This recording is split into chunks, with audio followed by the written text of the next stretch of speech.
예, 도널드 트럼프 미국 대통령이 김영철 북한 노동당 부위원장과의 만남 이후 트위터를 통해 엄청난 진전이라는 긍정적인 단어를 쓰며 북미 비핵화 협상에 대한 기대감을 높였습니다. 네, 한편 스웨덴에서 진행된 북미 실무 협상이 끝난 가운데 미국이 비핵화 초기 조치로 핵물질과 핵무기 생산 동결을 요구한 게 아니냐는 분석이 계속 나오고 있습니다. 이 관련 내용 김현욱 국립외교원 교수, 신범철 아산정책연구원 안보통일센터장과 짚어보겠습니다. 네, 어서 오세요. 안녕하십니까? 네, 안녕하십니까? 지난번 김영철 노동당 부위원장 백악관을 방문을 했죠. 트럼프 대통령을 만났습니다. 그리고 바로 스웨덴에서 실무 협상이 열렸죠. 북미뿐만 아니라 우리 한반도 평화교섭본부장까지 이렇게 3자가 함께 만났습니다. 굉장히 이례적이라고 하는데요. 어떻습니까? 그 형식에 대해서는 어떻게 보세요? 글쎄, 이게 실무 차원과 그리고 이제 장관급 차원에서 동시에 이루어지고 있는데, 실제 제가 다양한 소스를 통해서 들은 바로는 스톡홀름에서의 회의는 작년도 말에 북미 간의 실무 협상이 상당히 좀 봉착돼 있는 상황에서 우리 정부가 이미 시작을 했다. 그래서 그때 이미 스톡홀름 회의 3자 회의에 대해서 우리 정부가 뭔가 모멘텀을 가지고 추진을 했었고 그러면서 이제 신년을 맞고 김정은 위원장의 어떤 신년사도 발표되고 그러면서 다시 이제 북미 간의 협상 동력이 붙게 되면서 상당히 좀 시간적으로는 잘 겹친 것 같아요. 폼페이오가 김영철 부위원장이 미국을 방문을 하면서 또 스톡홀름 회의가 날짜가 그렇게 잡혀지고 그러면서 이게 어떻게 보면 지금 상황에서는 장관급하고 실무진이 동시에 진행되는 것처럼 보이지만 스톡홀름 회의의 시작은 이미 작년도 말부터 시작된 것이다 이렇게 들었습니다. 그렇군요. 그렇다면 2박 3일 동안 과연 어떤 이야기들이 오고 갔을까? 이것도 궁금하거든요. 예, 사실은 이제 김영철 폼페이오 간의 내용을 받아가지고 이견을 좁히는 후속 협상이 이루어지기에는 시간이 좀 너무 촉박했어요. 결국 김영철 부위원장이 어제 평양에 들어갔는데 김정은 위원장에게 전반적인 사항을 설명하고 추가 지침을 받아서 최선희 부상에게 전달이 됐다면 가능했을 텐데 그 부분은 약간 어려웠을 것이라고 보는데 그럼에도 불구하고 현재 미국과 북한 양측의 입장에 대해서 보다 폭넓은 대화를 나눴을 것이다. 왜냐하면은 김영철 부위원장이 폼페이오 국무장관과 만난 시간이 대략 오찬까지 합해도 3시간이 미처 안 돼요. 트럼프 대통령과는 90분 정도밖에 안 되죠. 그런데 2박 3일 동안 대화를 나눴다는 것은 아주 세세적인 부분까지 입장은 이렇게 이야기를 나눴을 것이다. 거기서 조율하는 과정, 그러한 협상은 아니었더라도 서로의 입장을 탐색하는 그런 의미는 있다. 그렇게 평가합니다. 그러면 3일간 삼시세끼를 같이 했다 하는데 자, 2차 북미 정상회담의 장소, 시기, 의제 하나씩 다 살펴봤을까요? 아니면 장소, 날짜 정도만 봤을까요? 어떻습니까? 그런 입장에서 자기들의 기존 입장을 이야기했을 거예요. 거기서 날짜나 장소를 타협하는 그런 건 아니고요.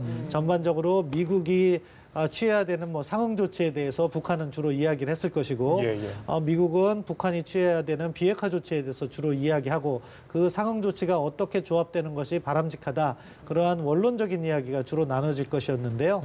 아무래도 그런 입장을 통해서 폼페이오와 김영철 사이에 나누지 못한 부분까지도 논의가 됐을 거다. 그런 부분에서는 의미가 크다 생각합니다.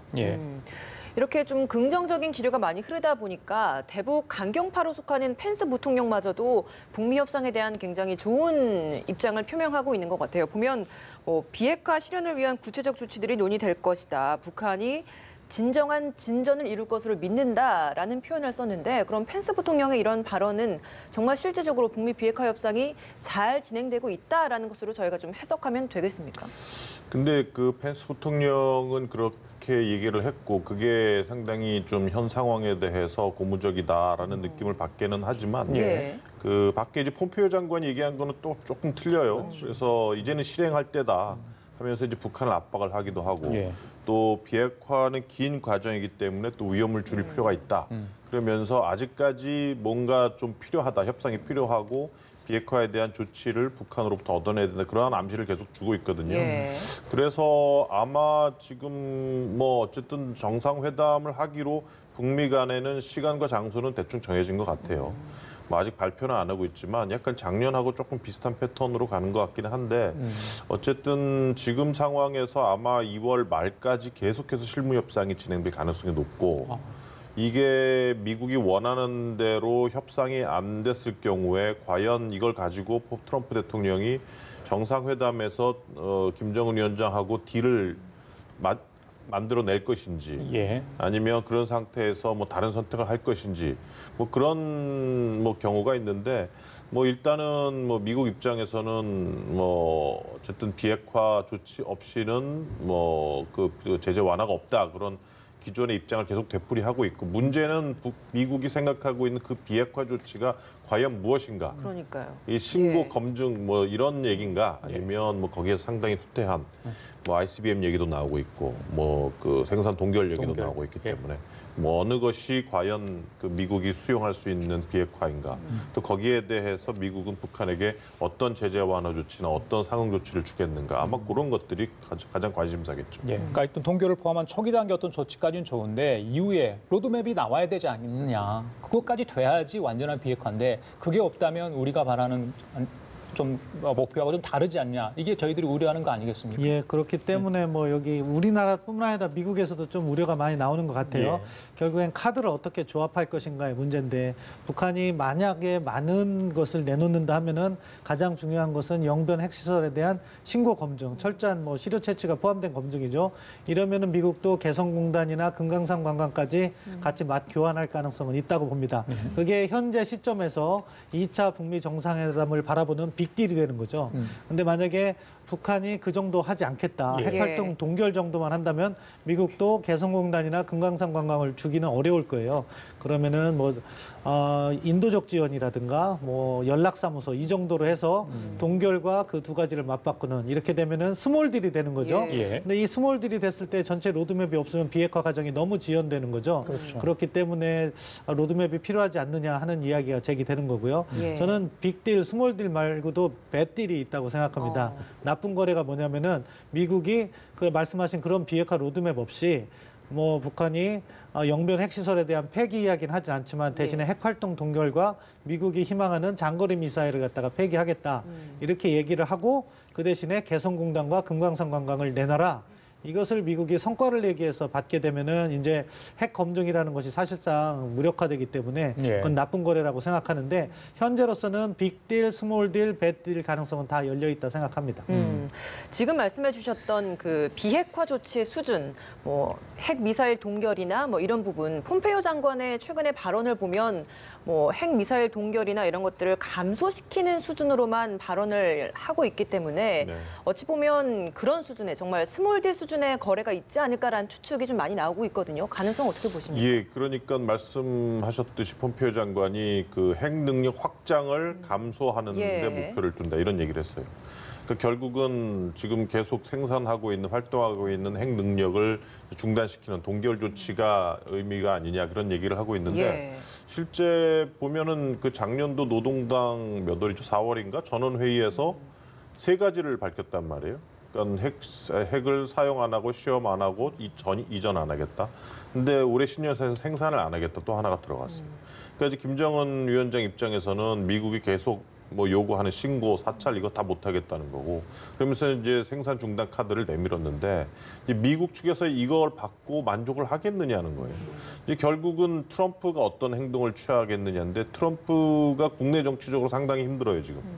뭔가 좀 만들어내야 되고 셧다운에다 뭐 계속 몰리고 있고 예. 멀러 특검도 계속 지금 수사망이 점점 좁혀지고 있거든요. 지지율은 떨어지고 있고 또 뭐 미중 무역 뭐 전쟁에다 지금 신경 쓸 게 너무 많기 때문에 뭔가 북미 협상을 가지고 국내적인 뭐 모멘텀을 좀 이끌어 나가야 되고 그래서 상당히 받을 가능성이 저는 높아 보입니다. 예. 그러니까 어쨌든 뭐 일단은 포괄적 비핵화 조치에서 뭐 하나하나 피스밀 바이 피스밀 이런 식으로 북한이 원하는 걸 받아들여서 초기 비핵화 조치를 동결이라고 떠벌리면서 업적이라고 또 만들 가능성이 높아요. 저는. 그렇게 되면은 결국은 뭐 우리가 생각하는 실질적인 비핵화 조치에는 들어가지 못했다는 그러한 딜이 나올 수 있는 그렇죠. 거죠. 예. 신 박사님 말씀하시는 배들이 나올 수 있는데 저는 그럼에도 불구하고 미국이 과연 이 정도 조치로 금강산과 개성공단 정상을 내줄까에 대해서는 아직까지 퀘스천 마크예요. 예, 말씀하신 것처럼 그런 걸 업적이라고 이야기한다면 지난번에 김영철 부위원장 만나고 나서 엄청난 진전이 있었다. 근데 보도 안 되고 있다. 그래서 언론까지 불만을 표출을 했었는데 이거 말이 안 되지 않습니까? 그렇다면 지금 안 된 진전. 사실은 거기에서 한국과 미국의 입장차는 존재한다고 생각합니다. 그러니까 한국은 북한의 핵위협이 제거돼야지 우리가 안전을 취하니까 그런 건데 미국 입장에서는 본토 위협을 갖다가 일단 막고 그다음에 핵활동을 동결시키고 이것을 길게 풀어간다는 데 있어서 많은 미국 국민들의 지지를 받을 수 있다. 이 시각차가 있는 거죠. 그러니까 트럼프 대통령은 가능한 한 현 시점에서 판이 깨지는 것보다는 대화를 이어가면서 이것을 중장기적으로 풀어나가고 미국의 우선순위라고 할 수 있는 장거리 미사일을 푼다면 나쁜 거래라고 보지 않기 때문에 그 가능성을 열어두고서는 지금 좋은 거래가 있다 이런 식으로 이야기를 하는 건데요. 예. 물론 트럼프 대통령도 100% 만족하느냐? 그건 아닐 거라고 생각해요. 다만 지금 상황에서는 긍정적인 메시지를 발신해서 북한이 어떻게 보면 자신들이 신년사에서 얘기했던 새로운 길을 모색하지 않도록 대화의 틀 안에 가두는 노력을 하는 차원에서 긍정적인 메시지를 낸다 이렇게 평가합니다. 미국의 상응 조치 중에 또 하나로 좀 생각을 해볼 수 있는 부분이 최근에 펜타곤에서 뭐 방위기위 분담금 관련된 문제도 거론을 했었고 우리 정부와도 최근 이와 관련된 거래가 좀 어렵게 성사되고 있다. 약간 이런 입장도 우리 정부 측에서도 밝혔기 때문에 혹시나 미군 철수와 관련된 것들을 선물로 주게 될 가능성은 없겠습니까? 뭐 완전 철수는 아니더라도 왜냐하면 의회에서 지금 그 하한선을 정해놨기 때문에 아마 어느 정도 감축은 가능할 수도 있다 저는 그렇게 봅니다. 예. 그러니까 작년도 해리스 그 대사가 그 SMA 그 한미 분담금 방위 분담금 협상이 실패하고 이제 타결이 안 된 상태에서 그 얘기했던 것이 이제 말씀하신 그런 주한미군 부분 그 부분에 대해서 이제 얘기를 했어요. 즉 계속 그 방위 분담금 협상이 계속해 지지부진하고 미국이 원하는 액수 지금 뭐 미국 뭐 언론사에서는 1.5배를 예. 원한다는 얘기까지 나왔죠. 를 지불하지 않으면 뭐 실질적으로 그 주한미군 감축을 할 수밖에 없다. 이런 이제 일종의 그 협상 카드를 내민 거죠. 그래서 뭐 근데 이제 트럼프 대통령의 특성상 상당히 금전적인 경제적인 그러한 요인을 강조하는 트럼프 대통령의 특성상 이게 불가능한 것도 아니란 말이에요. 그러니까 트럼프 대통령 입장에서는 북한과의 딜이 계속되고 북한의 비핵화가 점점 그 줄어들고 예. 또 그것 비핵화를 이루기 위한 하나의 견인책으로서 뭐 주한미군 카드를 충분히 이용할 수밖에 없는 그것도 줄이면은 경제적으로 상당히 줄어들고 그 부담금도 미국이 부담해야 되는 그 금액도 상당히 줄어들기 때문에 제가 보기에 지금 상황에서 만약에 뭐 중국의 목소리를 대변하는 북한의 목소리가 강해지거나 아니면 한미 간의 이러한 방위 분담금 문제가 미국이 만족하지 못할 정도로 계속 유지가 된다면 저는 충분히 가능한 카드다 이렇게 보여집니다. 그 오늘 미국 MBC 방송이요 전략국제문제연구소 산하에 한반도 전문 포털에 있는 거 봅니다. 지난번에도 약간 삭감몰 그 기지 이야기를 공개를 해가지고 좀 논란이 됐었는데 이번에는 새로운 뭐 미사일 기지, 시노리 미사일 기지라고. 근데 우리 쪽에서는 이미 알려진 언론에 소개된 게 있다고 하는데 미국에서는 공개된 적이 없다 뭐 이렇게 하는 것 같습니다.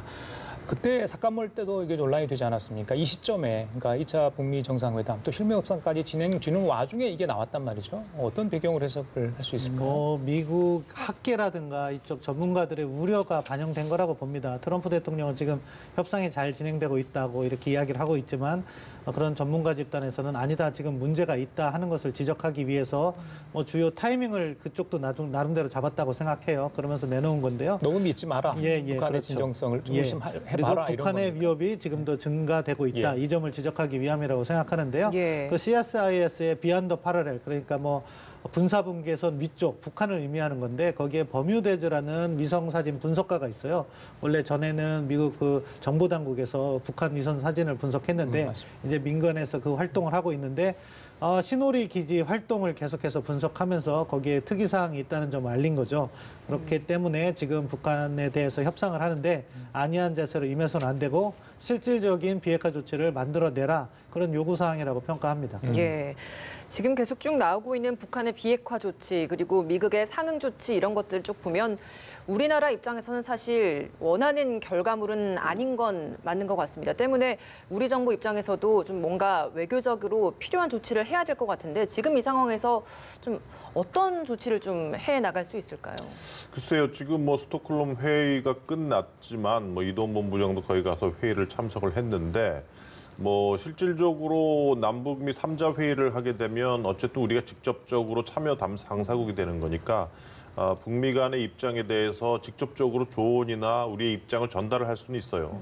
근데 그걸 이제 북미가 어떻게 받아들이느냐가 문제인 거죠. 그래서 뭐 제가 보기에는 지금 상황에서 우리가 할 수 있는 거는 판이 깨지지 않게, 그리고 북미 정상회담이 우리가 생각하고 있는 2월 말에 열릴 수 있게만 해주는 것도 상당히 큰 중재자 역할이라고 봐요. 제가 보기엔 지금 뭐 북한하고 미국의 입장을 우리가 고의적으로 바꾸려고 해봤자 실질적인 직접 북미 대화에 방해가 될 수 있고, 또 북미가 실질적으로 자국의 어떤 국내적인 상황이라든지 어떤 국가의 이익에 기반해서 이제 협상을 하는 거기 때문에 결국은 그 부분에 대해서 양측이 수용할 수 있는 그 협상 합의 범위, 그 부분에 빨리 도달할 수 있도록 우리가 판이 깨지지 않도록 하는 게 가장 중요하다 네. 이렇게 봅니다. 아까 김 교수께서 2월 말까지 실무 협상이 계속 진행될 수도 있다 이렇게 말씀하셨잖아요. 그러니까 잘 될 수도 있고요, 혹은 잘못될 수도 있는데 여러 가지 뭐 변수가 있지 않습니까? 뭐 악마는 디테일이 있다 이런 이야기도 있는데, 혹시 그럴 경우에 지난해의 북미 정상회담처럼 폼페이오 국무장관이 직접 북한을 또 한 차례 더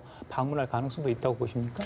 글쎄, 작년 같은 경우에도 첫 번째 폼페이오가 평양 갔다 와서 뭐 한 6월 초 뭐 그쯤에 정상회담 열릴 거다 이 정도로 했어요. 그리고 나서 아마도 이제 그 당시에 이제 북한 중국 간의 정상회담이 있었고, 그 다음에 폼페이오가 2차 방북을 했죠. 그래서 아마 그 당시에 미국이 그 미군 그 유해 송환 그 맞습니다. 선물을 또 주고, 예. 그러면서 이제 트위터 통해서 실질적으로 구체적인 그 정상회담 일자가 전해졌는데, 예. 이번엔 조금 상황은 틀린 것 같아요. 이미 그 북중 정상회담을 했고 그 다음에 김영철이 그 백악관을 방문을 했기 때문에 지금 현재 상황에서 중요한 거는 작년과는 틀리게 얼마만큼 실질적인 의제에서의 합의를 북미 정상회담에 도출하니, 그게 가장 중요하거든요. 그래서 아마 구체적인 날짜, 시간 발표는 아마도 스톡홀름 회의 같은 실무 협상이 진행이 되면서 미국 측에서 이제는 발표해도 되겠다라고 만족할 만한 의제 합의가 나올 때 아마 그런 것들이 발표되지 않을까. 제가 보기에는 더 이상 폼페이오 방북은 필요 없을 것 같습니다. 2월 말이면 글쎄요, 의전 경호 준비를 하려면 시간이 좀 필요하잖아요. 그러면 이제 선발대가 갈게 될 텐데, 그러면 장소가 드러나게 될 것 같고요. 언제쯤 이게 확실하게 윤곽이 다 드러날까요? 사실은 김현욱 교수님 말씀에 저도 동의하는데, 그렇게 되면은 실무 협상이 조속한 시기에 개최돼야죠. 그래서 어느 정도 이번 달 안에 그러한 가닥이 잡히면 미국도 이 정도면은 정상회담을 해도 되겠다 하는 확신이 들을 때 발표를 하고, 그러면 4주면 뭐 충분하다고 뭐 지난번 경험도 있으니까 예. 그렇게 되면 가장 이상적인 거죠. 만약에 그게 아닐 때 북한으로서는 현재 실무회담이나 고위급 회담을 별로 원하지 않는 것 같아요. 그래서 김정은 위원장이 직접 트럼프 대통령과 직거래, 이거를 통해서 트럼프 대통령의 정치적 결단을 얻어내는 방식으로 접근하려고 하기 때문에 그 부분에서 팽팽한 기싸움이 있다고 보고 트럼프 대통령의 결단이 필요한 거죠. 이 상황에서 내가 정상회담을 개최해야 되겠느냐 아니냐. 아니라고 생각하면 조금 더 실무회담을 하면서 2월 말이라고 하지만 약간 뒤로 미뤄질 가능성도 있다고 생각합니다. 그렇지만 2월 말 안에 개최하는 것이 자신의 정치적 입지에 바람직하다고 생각하면 그러한 실무회담 없이도 아마 1월 말 정도에는 발표가 있을 수도 있다. 현재로서는 두 가지 가능성이 다 열려 있다고 생각합니다. 막판까지 놓치지 말아야 할, 주의해야 할 변수라고 한다면 어떤 게 있을까요? 글쎄요, 뭐 지금 상황에서는 뭐 셧다운이 빨리 해결이 돼야 되겠죠, 미국에. 뭐 지금 셧다운 때문에 그 미국 정부에서 예산 집행을 못하는 부분들이 계속 만들어지고 예. 있고, 물론 뭐 대통령 정상회담은 예외가 될 수 있지만 그걸 지원하는 부처의 어떤 예산 확보 같은 것도 상당히 어려워질 것 같고요. 결국은 아까도 말씀드렸다시피 실질적인 성과, 아마 제가 보기에는 이거는 단순히 동결로 끝나면은 이거는 미국 내에서 상당히 비난이 이를 거고, 결국 동결을 하는데도 검증은 필요하거든요. 그래서 결국은 검증이 핵심이다 이렇게 봅니다. 네, 알겠습니다. 자, 지금까지 김현욱 국립외교원 교수, 신범철 아산정책연구원 안보통일센터장 두 분과 함께 얘기 나눠봤습니다. 고맙습니다. 말씀 잘 들었습니다.